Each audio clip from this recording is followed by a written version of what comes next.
மூணார் டவுனிலும் சுற்றுப்புற பகுதிகளிலும் தெருநாய்க்களின் தாக்குதல் அதிகரித்து வருகிறது. மூணார் டவுனில் பொதுமக்களுக்கு நேராக தெருநாய்க்களின் தாக்குதல் அதிகரித்து வருகிறது.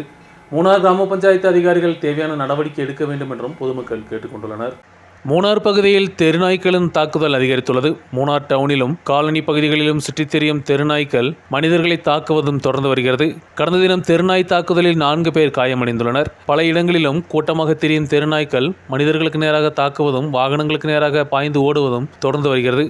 நாங்கள் கேபிள் வேலை பார்த்துட்டு இருக்கோம்.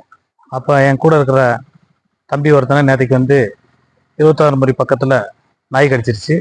அது கூடாமல் மேலும் 3 பேரையும் நாய் கடிச்சிருச்சு.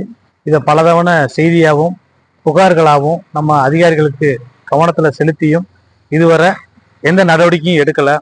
ஆகவே இதை உன்னிப்பாக கவனித்து இந்த பஞ்சாயத்து இதை தக்கதாய நடவடிக்கை எடுக்கணும்னு மிக தாழ்மையுடன் கேட்டுக்கொள்கிறேன்.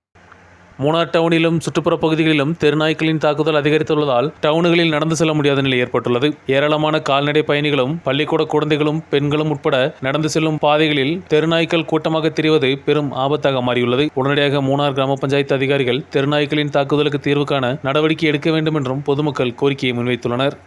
News bureau, Munnar.